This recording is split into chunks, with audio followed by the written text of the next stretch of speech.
Donc Alors, avec le thème, le titre ne comporte qu'un seul mot, c'était facile. c'était facile. C'était facile à choisir. En tout cas, on pouvait du coup aller sur un thème qu'on aimait bien. Oui, ou lire des livres qu'on avait envie de lire. Voilà, c'était pas une contrainte extrêmement difficile. Ça fait un peu partie des thèmes un peu bonus Voilà, du bingo, quoi. des choses qui sont facilement complétables. Et du coup, c'est toi qui commences. Oui, j'ai vu, tu m'as mis en En première prem- avec Circassienne, donc un album jeunesse de Colin Garcia et Camille Doby. Et donc, en fait, donc c'est une fiction. euh, je vais vous montrer un peu Tu veux que je la montre couverture. Donc, Circassienne, c'est un album que j'ai suggéré à Camille. Parce que, en fait, sur le cirque contemporain, on a très peu de représentations en littérature de jeunesse. Et quand je vois ce qu'on a en rayon et tout, on reste quand même sur une représentation assez datée du cirque avec les animaux, tout ça. Enfin, en fait, presque qui n'existe plus plus? vraiment aujourd'hui, Tout en à fait. fait. Et donc, du coup, cet album-là, bah, il parle du cirque, mais vraiment comme il est envisagé aujourd'hui par certaines compagnies. Et moi, de ce que j'ai vu grâce à Emilou aussi, j'ai l'impression Mhm. qu'on va de plus en plus vers des compagnies de cirque là, qui mélangent du théâtre, Tout à fait. plein d'art en Oui, fait. c'est plus du tout l'image avec un monsieur loyal au C'est milieu, une ça, piste oui. de sable et... Ouais, Oui, carrément. tout à fait. Et donc, du coup, je trouvais ça intéressant voilà, qu'on puisse intégrer cet album-là dans nos collections. Et puis Camille, du coup, ça lui a parlé aussi, Mhm. donc elle l'a acheté. Et en fait, on va suivre Nour, donc c'est une petite fille qui fait sa rentrée. Et en fait, dans sa classe, il y a une nouvelle qui s'appelle Charlie, et dont la mère est du coup circassienne. D'accord. Et donc le fait que sa mère soit circassienne, euh, ça fait que en fait Nour se pose beaucoup de questions sur comment est la famille de Charlie, parce qu'elle se rend bien compte que c'est son père qui vient la chercher tous les jours et puis qui l'amène tous les jours à Mhm. l'école. C'est avec lui qu'elle fait à manger. Et du Parce que coup, du coup, sa mère est beaucoup en tournée. c'est ça. Et Mhm. en fait, au début, du coup, Nour, elle se pose plein de questions sur ce que fait sa mère. Est-ce qu'elle est exploratrice? Est-ce qu'elle est D'accord, oui, astronaute? ça Enfin, l'intrigue. plein de... Enfin, voilà. Et du coup, c'est assez cool, tout l'univers qu'elle se projette. Et donc, elle va devenir amie avec Charlie. Et puis en fait, il se trouve que... voilà, elle imagine aussi en chanteuse comme Beyoncé. Et en fait, il s'avère que la classe de Nour et Charlie va voir un spectacle de cirque dans lequel la mère de Charlie donc, D'accord. se produit. Et donc, en fait, là, Charlie va répondre à toutes les questions de ses camarades, parce qu'en fait, c'est tous les camarades de la classe Qui s'interroge, voilà, ouais. qui s'interrogent. Et donc, voilà, elle annonce que, en fait, elle est circassienne, ma mère. Et, euh, et voilà, donc du coup, après, ça ouvre. Après, on est sur un récit qui est assez classique dans sa forme, c'est très Mhm. linéaire et tout. Moi, j'ai bien aimé le personnage de Nour qui est vraiment. Qui a beaucoup d'imagination. Quand Charlie dit ma mère, elle est circassienne, il y a Nour qui dit il y a des mots comme des fruits exotiques. Une salade de circassienne, s'il vous plaît, monsieur. Vous reprendrez bien un peu de circassienne, madame? J'ai préparé un jus de circassienne, un Parce vrai qu'ils savent pas ce délice. que ça veut dire, C'est en fait, ça, en ouais. fait. Du coup, je trouvais que c'était une manière très poétique de montrer un peu tout l'imaginaire Et qu'il qui, peut y oui, avoir. tous les En plus, fantasmes que ça l'illustration est provoque. vraiment chouette. Elle imagine un potager avec des personnes qui font des acrobaties dedans. Enfin, c'est très mignon. Et donc voilà, après, ils vont à la représentation du cirque et ils découvrent ce qu'est le spectacle de cirque de la mère de Charlie. Donc voilà, moi j'ai trouvé vraiment très, très intéressant, enfin, par rapport à l'attente que moi j'avais de cet album. En fait, Ouais. moi j'ai trouvé vraiment cool sur la représentation. Il y a une petite double page documentaire à la fin qui Ah revient oui, sur cirque ce contemporain. qu'est le cirque contemporain et qui du coup explique aussi les disciplines euh, que pratique la mère de Charlie pendant le spectacle. Donc ça parle du machinois, enfin, tout ça quoi, la corde aussi, enfin... Et voilà, et ça parle aussi, c'est intéressant parce que ça parle aussi un peu de la technique. Mhm. On voit très bien les personnes aussi qui font la musique, qui sont à la régie, au niveau de la représentation aussi des personnages. Enfin, on n'est pas que sur des enfants blancs aussi, Oui, il y a de la c'est mixte, diversité oui. aussi. C'est vraiment le reflet Enfin, d'une certaine ouais, diversité, et ouais. du coup, ça, je trouvais que c'était cool. même si on est, enfin voilà, même si on est dans un récit qui parfois mêle un peu des éléments Ah, c'est de rigolo. fantastique, mais qui sont en fait liés à l'imagination de Nour, en fait. C'est vraiment, on est Ah vraiment de bah voilà, son point de vue à elle, donc du coup, il y a des éléments qui nous paraissent un peu fantastiques, mais il y a des qui en fait fantômes. Il y a des fantômes. ouais, relèvent de son imaginaire à elle. Enfin, moi, c'est comme ça que je l'ai interprété. Ok, Euh, oui, tout à fait, ouais. et voilà, et en plus, il y a une référence à Max et les Maxi Monstres. Ah oui. Mhm. Donc, non, vraiment, du coup, Ah, c'est rigolo. j'ai. Oui, c'est plein de petits détails, ouais. Oui, oui, les illustrations sont vraiment fouillées et on peut les regarder un petit moment aussi pour profiter. C'est ce qui est cool avec les albums, c'est qu'en fait, il n'y a Oui, pas que le texte, il il y y a a aussi les images. tout le reste, ouais. Donc, Ok, ah, ça a l'air donc chouette. voilà, Circassienne. Circassienne, Voilà, si vous voulez disponible. l'emprunter, oui, tout à fait, il est équipé. Voilà. Bravo, c'est bien. Et donc voilà, si vous voulez l'emprunter, il Ok, va être mis en attente de nouveauté là. ok, et bah Voilà. super. Et ben moi, j'ai choisi un roman que j'avais envie de lire déjà depuis quelques semaines. En fait, Ah à la mais, base, ok. il était dans ma présélection pour le document qui a remporté un prix en C'est ce 2023, que j'allais puisque dire, ouais. il a reçu le prix Pulitzer de la fiction. Donc l'auteur, c'est Hernan Diaz, c'est un auteur qui est argentino-américain, peut-être dans l'autre sens, enfin à moitié américain, à moitié argentin. Américain d'origine argentine, mais je suis pas sûre qu'il ait pas les deux nationalités. Bref, c'est son deuxième roman. Donc le Pulitzer, bah, c'est peut-être un peu l'équivalent du Goncourt, enfin c'est un grand prix, en fait, D'accord, un ok. grand prix littéraire américain. Et il y a différentes catégories, il y a la fiction, le documentaire, le journalisme, Ok. voilà, il y a différentes choses. Donc là, c'était pour la fiction. Et bah ça m'a beaucoup plu, globalement. Ça m'a... Je vais vous en parler.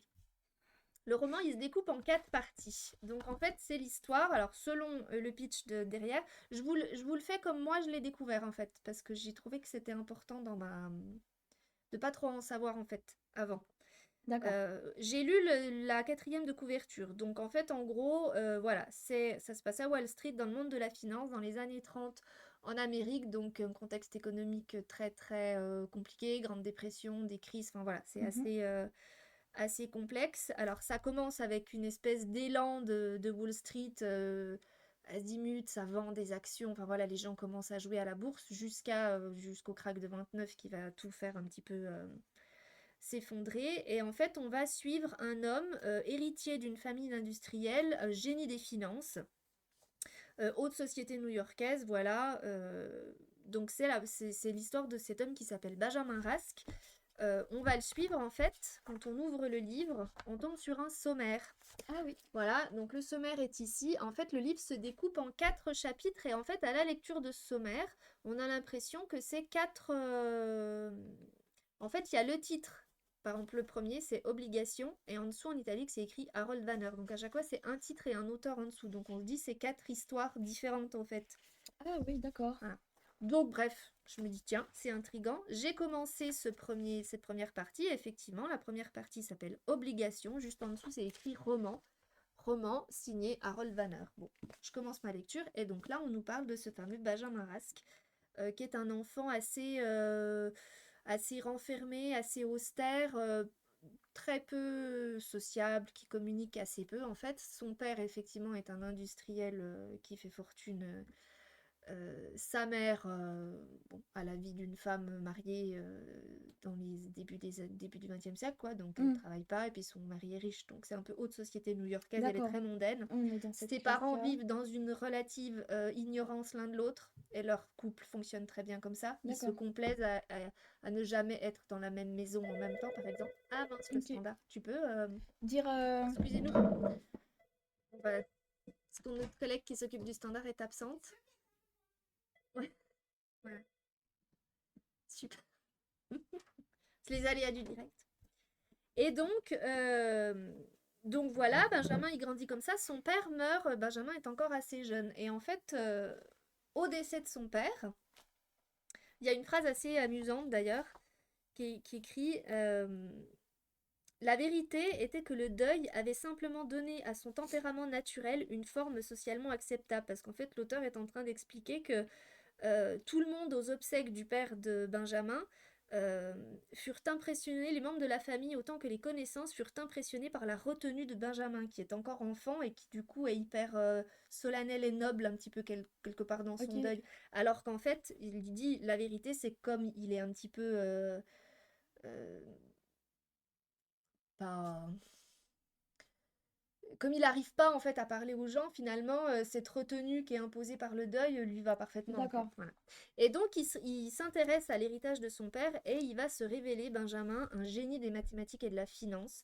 Donc il prend connaissance de l'héritage, il poursuit ses études et en fait, arrivé à l'âge adulte, il va faire fructifier son héritage mais de manière absolument exponentielle. Il va devenir extrêmement riche, faire des coups à la bourse absolument fantastiques où tout le monde se dit mais comment il fait pour avoir ce flair, Mm. devenir extrêmement riche, il va rencontrer sa femme et donc on va vivre vraiment on va suivre son parcours de son enfance à la rencontre de sa femme, leur vie de couple et puis voilà, leur vie tout court.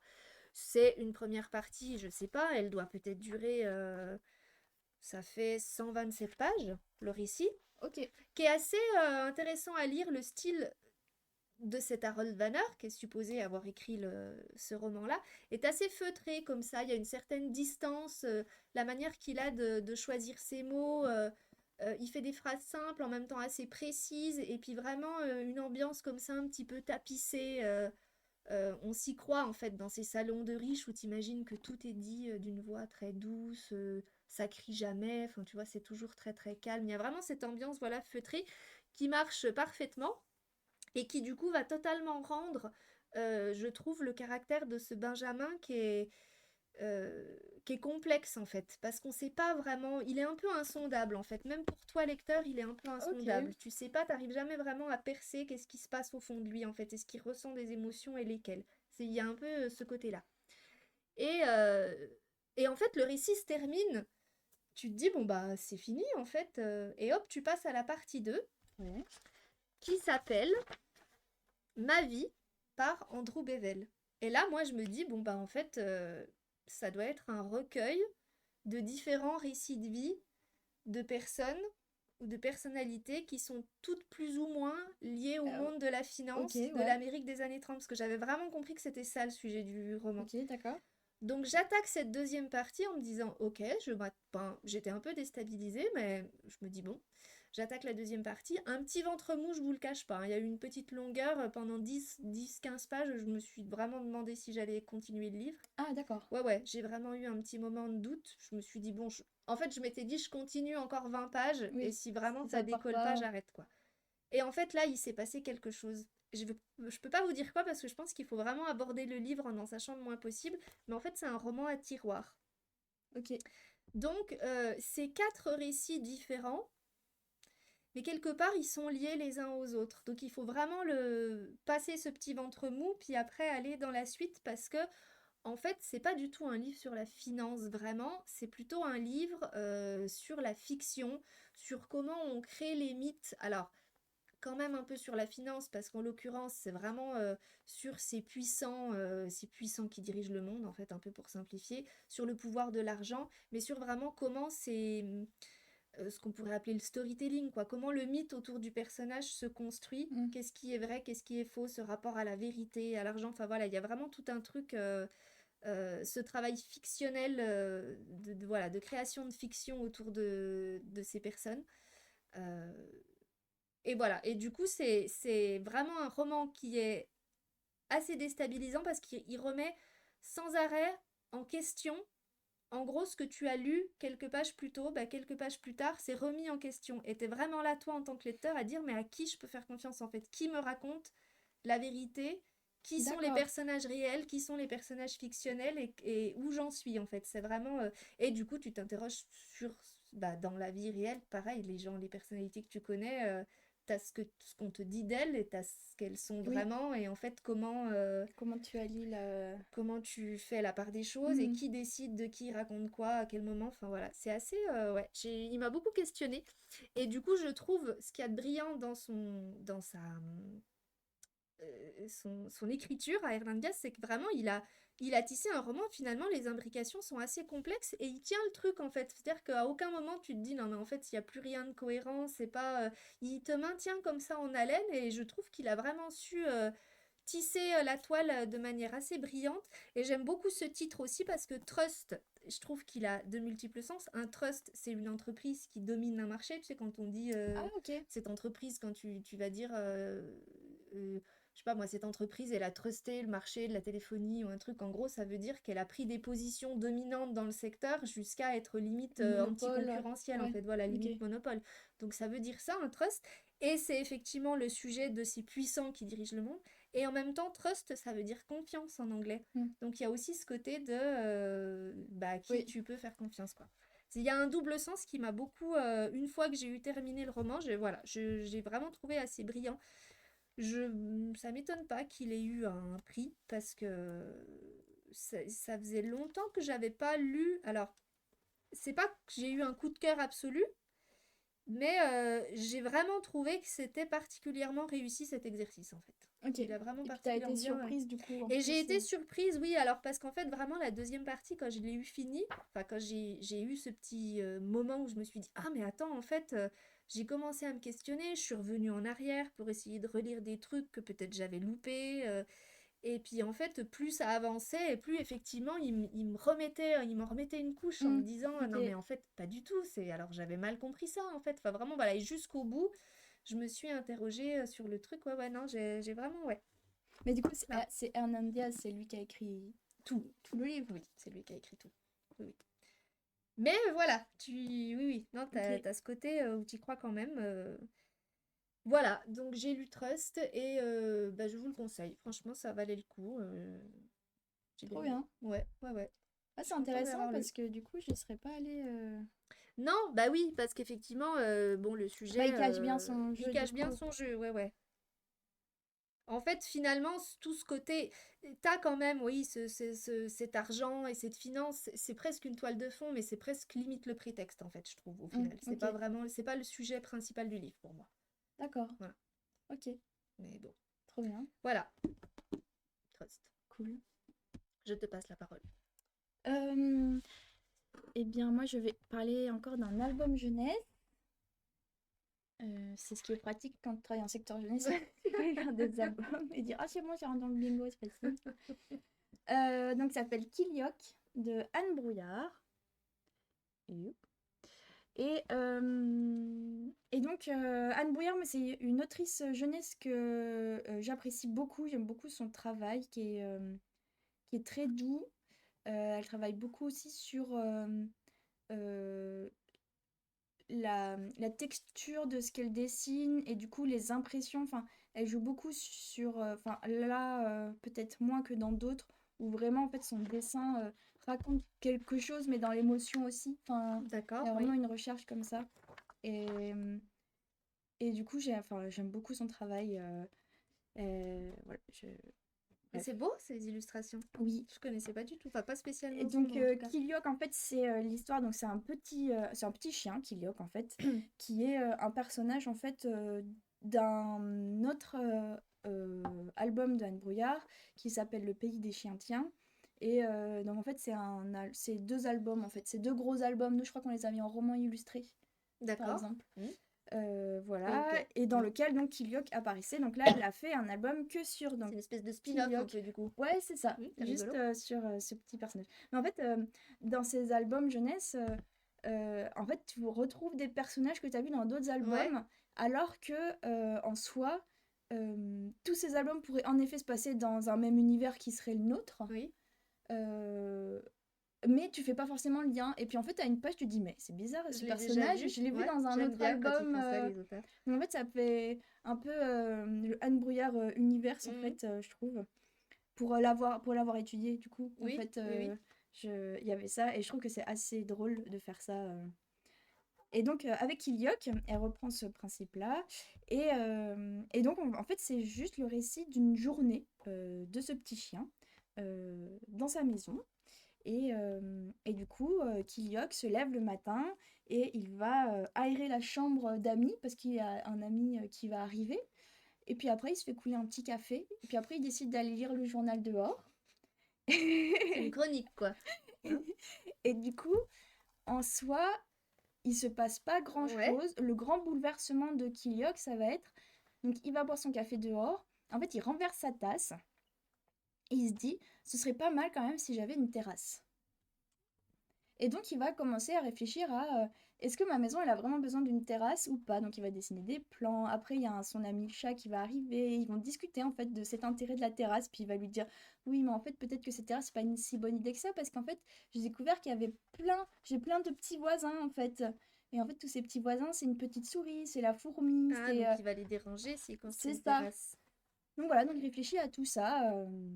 Et puis la fin de journée arrive et puis en fait, il va se coucher. J'adore. Donc, c'est vraiment un album qui prend juste le temps Ouais, de raconter le cette temps d'une histoire. journée, quoi. C'est ça, il y a... Il a une super maison. Ouais, trop belle. Oh, c'est chouette, hein. Alors, c'est une grande... Enfin, c'est beaucoup inspiré du coup de l'univers suédois. Ah ouais? Et Kiliok, c'est un personnage elle s'est inspirée aussi des Moumines pour le Oui, faire. ça Donc, fait il y a ouais. vraiment une C'est référence, vrai qu'ils ont un peu voilà. la même forme que Ouais, Moumine, ouais. il y a vraiment une référence aux Moumines. Et de Tove Jansson, si vous ne connaissez pas. Mm. Donc, des créatures qui sont très populaires en Finlande.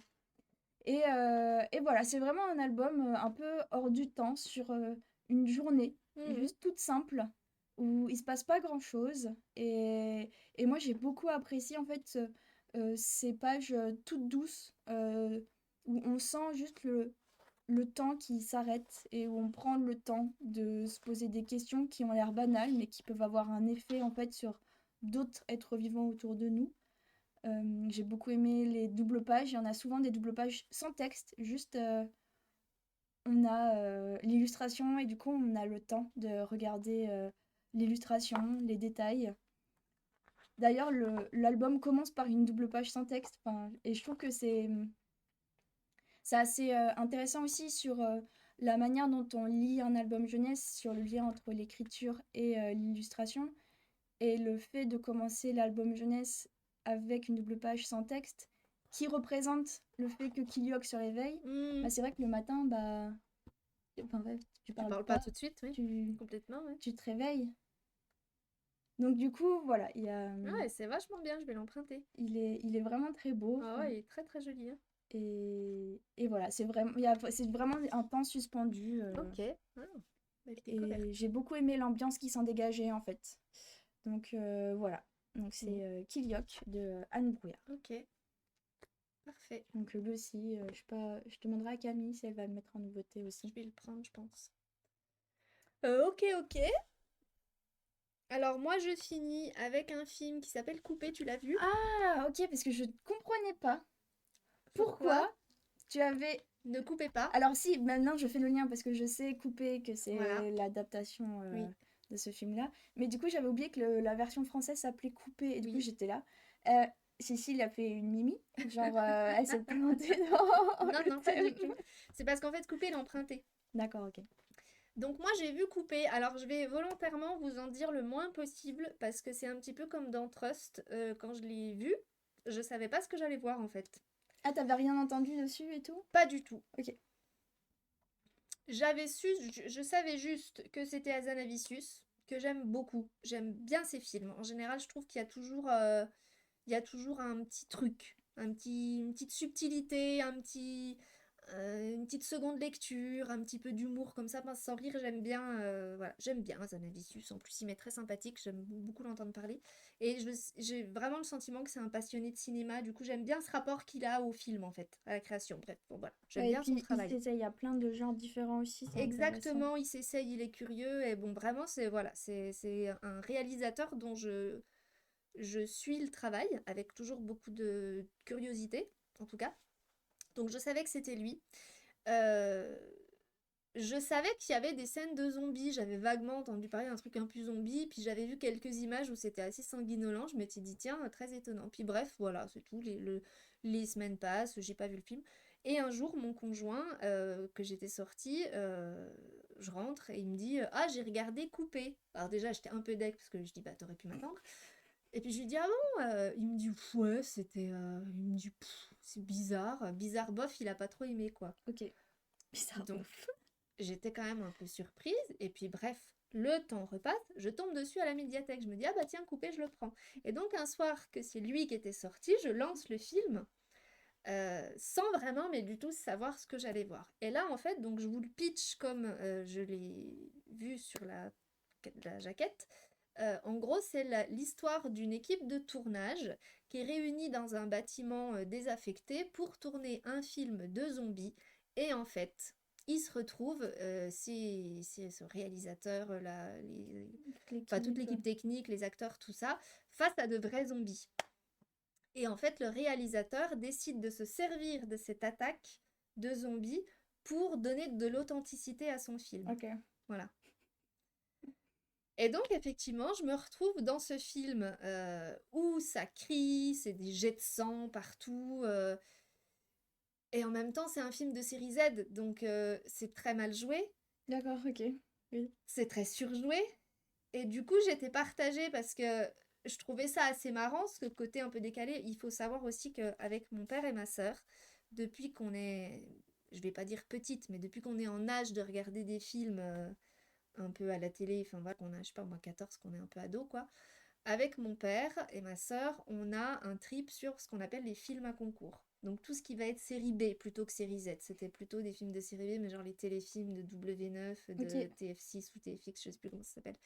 Bref, tous les trucs à sensation ou à apocalyptique. Enfin, à chaque fois, ça nous fait beaucoup, beaucoup rire en fait. Et on avait vraiment un truc, quand il y en avait un qui passait à la télé, ben, on le regardait, puis on avait un classement des meilleurs, puis on comparait les scènes, D'accord. les faiblesses Trop du drôle. scénario, les jeux d'acteurs. Enfin, vraiment, ça nous a. Et encore maintenant, du coup, c'est souvent qu'on se fait des petits. Qu'on s'en reparle. Et donc, vraiment, j'étais devant ce film. Puis, il y avait, voilà, ce côté un petit peu film à concours où j'étais là, ça me faisait un petit peu rigoler. Puis, en même temps, je trouvais ça... Enfin, ça faisait déjà 20 minutes que je regardais des zombies, des membres qui sautent dans Ah, tous mais les c'est sens, rapide tout en ça. fait. Les zombies arrivent très rapidement là, Oui, oui, en oui, fait. ça arrive très, très rapidement. D'accord, Ouais. ok. Et donc, j'étais comme ça, un petit peu dubitative quand même devant ce film, à me dire, c'est quand même très particulier. Puis je me dis quand même, c'est Hazanavicius, quoi. Il y a forcément autre chose, en fait. Il va pas pouvoir se contenter de faire ça pendant 1h30. Ça va pas être possible, en fait. Donc, voilà. Et je vais juste vous dire que ça vaut vraiment le coup d'y aller. Ne regardez pas la bande-annonce, ne lisez pas trop des critiques, enfin, allez pas vous renseigner trop sur Internet, juste prenez-le, regardez-le, et dites-vous que voilà, il y a 20-30 minutes qui sont un petit peu déroutantes, mais que franchement, ça vaut le coup d'aller au-delà, et que c'est vraiment un film qui est assez jubilatoire, euh, voilà, qui est plein de surprises, en fait, et que vraiment, voilà, encore une fois, je trouve qu'Azanavicius a vraiment fait le job. Et juste pour finir, parce que je vais quand même pas non plus en dire rien du tout, mais en fait, c'est l'adaptation, c'est le remake, on va dire, d'un film japonais qui s'appelle Ne coupez pas, qui raconte exactement la même histoire. Ce que je trouve intéressant dans le Mhm. remake d'Azanavicius, c'est qu'en fait, il a pas il se contente pas de faire le remake de Ne coupez pas, il fait une petite mise en abîme en fait. Ah Parce qu'il y oui. a des personnages de Ne coupez pas qu'on va retrouver dans la version française. Moi personnellement, pour avoir vu les deux, Ah, du coup, t'as regardé les deux? du coup j'ai vu les deux parce que je Ah, voulais trop bien. voir la version japonaise. J'ai bien aimé aussi, mais j'ai trouvé que ce qu'il y avait de bien dans le film d'Azanavicius, c'est que il y avait des codes qui me parlaient plus. Parce que du coup, en plus, moi, pour le coup, la culture nippone, je l'ai pas du tout. La Ah oui. culture zombie, je l'ai pas du tout. Donc, je pense qu'il y a pas mal de références et de codes à côté desquels je Ok. suis passée. D'accord. Que du coup, j'ai plus eu dans le film d'Azanavicius qui, voilà, Hmm. qui m'a plus fait référence, en fait. Ok, Donc, d'accord. j'ai trouvé qu'il était plus accessible en ça. Mais je trouve intéressant quand même de voir, surtout, je trouve vachement intéressant de voir les deux. Alors, dans un sens ou dans l'autre, honnêtement, pour moi, c'est pareil. Pour avoir vu la version japonaise après coup, ça m'a donné des clés aussi pour comprendre Certains la points. version d'Azanavicius et en fait encore plus l'apprécier. Où je me suis dit c'était encore plus malin que ce que je pensais quoi. D'accord, ok. Voilà. Ah ouais, trop bien. Parce que moi, j'en avais entendu parler quand il était sorti, coupé. Ouais, Et ça m'avait donné envie de voir bah, l'original plutôt. Et ouais. pourquoi pas après de regarder Regarde les l'adaptation. deux. Ok. Ouais. Ah oui, cool. Les mécaniques sont les mêmes, donc c'est vrai que du coup, l'effet de Oui, surprise tu l'as tu plus. le vas l'avoir sur un. Mais il y a quand même un petit truc dans le film d'Azanavicius qui fait que voilà, il s'est pas contenté de faire un remake bête et méchant. Ok. Je trouve. Un tout petit truc, hein, c'est Oui, pas oui. non plus. Mais Ouais, c'est cool. Puis en plus, ça doit durer quoi, 1h30? il est pas très long, hein. Ouais, 1h36. Non, non, non, il est pas très long. Et du coup, c'est quand même une comédie là, c'est marqué. Ah oui, oui, les deux. Oui, c'est Les quand deux. même Oui, drôle. oui, non, non, les deux. Oui, je pense que les effets spéciaux doivent être exagérés. Oui, bah c'est film de série Z Oui. vraiment, donc en fait il y a ce côté hyper artisanal Ok. parce qu'ils ont pas de moyens et puis voilà, puis c'est zombies et ouais ouais non c'est il y a cette parodie un peu ouais des films de série Z que moi du coup j'ai encore plus apprécié parce que j'en ai vu beaucoup et que des fois tu te dis bah ils parodient mais en même temps Oui, c'est un peu. enfin tu sais pas si la parodie c'est eux ou si Oui, c'est le vrai ouais. film quoi. Il y en a vraiment certains tu te dis Ok. voilà, donc Coupé de Michel Hazanavicius, c'est celui que je chronique parce que ne coupez pas, il y a 3 mots. Voilà, donc ça peut pas être éligible au bingo, mais je pense que ça, c'est des films qui se voient ensemble. Trop bien. Voilà, Cool. ouais, j'ai fini. Bah, moi aussi. Voilà, donc nous avons fini. Donc, on a fini. Eh bien, on vous dit à la semaine prochaine. Et la semaine prochaine, c'est la poésie, messieurs, dames. Ah oui, je l'ai lu, mon recueil de poésie. Moi, ben ouais, mais alors, tu sais ce que tu vas dire. Moi, ça m'évoque rien du tout, la poésie, c'est horrible. Horrible, horrible. Donc la semaine prochaine, alors c'est pas seulement un document qui parle de poésie, c'est un document issu de la section poésie. C'est quoi qu'on a mis C'était en ça, titre? hein, Un recueil de poésie. un recueil de poésie. Oui, mais donc Bah, du pas un coup. film qui parle de poésie, quoi. Mm. D'accord. Et après, ça peut être. Est-ce que ça peut être. Parce que moi, j'en ai en secteur jeunesse, des DVD qui s'appellent En sortant de l'école. Et en fait, c'est toute une collection de DVD qui adaptent des poèmes en animé. En fait, t'as le poème qui est. Ouais, pourquoi pas. Voilà, et qui est mis en image par des étudiants d'école. D'accord. Ah ouais, alors moi j'étais très scolaire, quoi. Moi je suis allée en section poésie, j'ai essayé de trouver un recueil de poésie que je pouvais être capable de comprendre. Ah oui, bah moi j'ai pris un recueil de poésie. Ok, oui, si, ça peut être Mais je intéressant pense comme approche, que ça, oui, effectivement, ouais. et ça existe et c'est très, enfin, c'est assez cool. Ah oui, oui, C'est ok. des petits, du coup ça fait comme des petits courts-métrages en fait, puisque en fait chaque étudiante et étudiant a fait Oui, oui, son oui, je cours. vois ce que tu veux dire. Parce que je crois qu'en fait, à la base, Séverine, elle nous avait donné ce thème pour qu'on fasse grimper les stats Oui, de sa section. tout à Enfin fait. bref, voilà, la semaine prochaine, c'est la poésie. On vous souhaite une bonne semaine. N'oubliez pas de venir à la médiathèque ou au cinéma des 4C dès que vous le pourrez. Et chaque fois que vous le pourrez, et autant de fois que vous le pourrez. Tout à fait. C'est essentiel. Voilà. Pour vous, pour nous, pour tout le monde, pour la vie. Surtout pour voir nos super animations, bon, sauf Tout à celles qui fait. sont complètes, mais la conférence. Ah ouais, ça va être trop chouette Demain, ça. il y a les courts-métrages. La Samedi, la conférence conférence. de la scène de crime, là, enfin du portrait robot, Ouais. pardon. Dimanche, 3,50 € avec la La carte. journée cinéma. Et la semaine prochaine, on a le off du Festival des Rendez-vous de l'Aventure, les séances du Ptio Ciné, Mm. la VH. Tout ça, tout ça. On vous dit à la semaine prochaine. Tu disais Portez-vous bien. pas un petit mot du film que t'avais mis en générique de début? Ah si, j'avais choisi Persepolis, oui, parce qu'en fait, du coup, bah, j'en avais plein sur ma liste, c'est facile à trouver. Mais je sais pas comment je suis tombée sur cet extrait qui m'a fait mourir de rire Ah oui, il est trop et bien. que je me suis dit, je pense qu'Émilie sera, sera Carrément. parfaitement d'accord avec moi. Est-ce Donc, que Persepolis peut Persepolis, rentrer dans le thème aussi récit d'une révolte? révolte, tout à fait, absolument. Ouais, je me disais aussi que Oui, tu oui, avais oui. finement joué. Ouais, j'y ai pensé après coup, ouais. Oui, oui, Persepolis, carrément. Et du coup, donc, la BD en 4 ou 6 je sais plus, tomes, en 4, je plusieurs crois. tomes, voilà, de Marjane Satrapi, qu'elle a adapté ensuite Un en film. 2000, je sais plus combien, 6 je sais Ah plus. ouais, c'est aussi. Ouais, ça a quelques années déjà, hein. D'accord, ok. Pour lequel elle avait eu d'ailleurs un prix. Je crois qu'elle avait eu le meilleur film d'animation, il me semble.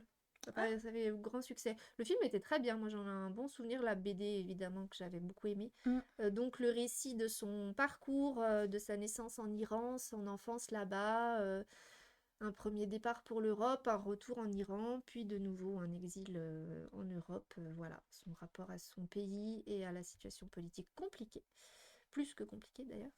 Et puis en musique, du coup, bah, j'ai pris Heroes de David Bowie, Ah oui, parce que j'aime bien. trop bien. Voilà. Oui, en effet. J'ai découvert plein de trucs sur la chanson. Que en plus, bon, ça marche plus ou moins, mais il l'a chanté au pied du mur. Il y a eu quelques années avant la chute du mur de Berlin, il y a eu un concert au pied du mur. Ah d'accord. C'était en 87. Et en gros, les artistes se sont vraiment produits, c'était au pied du mur, hein. Et la légende raconte que David Bowie aurait demandé que les baffles soient tournés côté Berlin-Est, puisque le concert évidemment c'était côté Berlin-Ouest, hein, Oui. sans doute. Donc il aurait demandé à ce que les baffles soient tournés côté Berlin-Est pour que les Berlinois de ce côté-là puissent entendre le concert. Et il a joué Heroes. Et la légende raconte que il y aurait eu un... On va dire que le concert a presque tourné à l'émeute parce que les Berlinois de l'Est, du coup, étaient complètement exaltés par cette chanson, que du coup, ça s'était un petit peu envenimé, et que ça aurait été vraiment les prémices de ce qui, 2 ans plus tard, allait conduire à la chute À du la mur de chute Berlin. Ok. Ça, c'est vraiment le marketing derrière le truc, parce que bon, après, pourquoi pas, hein. Toujours est-il que il y a je sais pas si c'est pas le maire de Berlin qui avait dit que euh, cette chanson, c'était l'hymne des Berlinois et que voilà, donc oui, nous pouvons être des héros, nous serons des héros pour un jour. Moi, de ce que j'ai pu lire dans mes recherches, en fait, le thème de la chanson, c'est la dépendance de l'alcool à l'alcool de Bowie. Et pas du tout un Ah bon? quelconque fait d'héroïsme. Ouais, apparemment, c'est quand même... en tout cas, il l'a pas écrite en pensant à la situation de Berlin, Ok. même si il l'a écrite à Berlin. Ok, wow, bah Voilà, disons. plein de trucs. C'est tout ce que tu as écrit dans ton générique là? J'ai tout écrit ça, je vous en reparle maintenant parce que comme le générique dure 30 secondes, vous n'aurez jamais le temps de tout lire. Voilà. Mais Ok. non, oui, oui, riche en anecdotes, Oui, dis donc. cette petite chanson d'Heroes, j'ignorais tout ça, oui, oui. Donc voilà, donc il y a la version officielle qui fait de Heroes une chanson, un hymne à la libération, tout ça. Et en fait, dans le fond, quand tu lis les paroles, alors apparemment il y a vraiment un sens caché, il faut connaître beaucoup l'œuvre de Bowie, mais c'était une période de sa vie à Berlin où en fait il avait quitté les États-Unis pour s'installer à Berlin, où il cherchait un petit peu à se défaire d'une dépendance à la cocaïne et à la drogue d'une manière générale, et qu'en fait, eh ben, il a plongé dans l'alcool, ce qui était pas Mm. franchement mieux, mais enfin bon voilà, il a fait comme il a pu, je pense. Mais du coup, sa période berlinoise est connue dans son œuvre comme étant une période de forte dépendance à l'alcool. D'accord. Et beaucoup de textes dans l'album où est sorti, où apparu Heroes, parlent de ce sujet-là. Et il y a plein de critiques qui ont vu dans les paroles d'Heroes plutôt ça que super, on va libérer Berlin. Bah merci beaucoup Voilà, Cécile pour faut toutes ces m'arrêter parce que anecdotes. sinon ça va continuer. Du coup, cette fois c'est bon. Cette fois c'est bon, on peut y aller. On vous dit au revoir, à la semaine Ouais, prochaine. à plus plus. Passez une bonne semaine. Oui. À plus.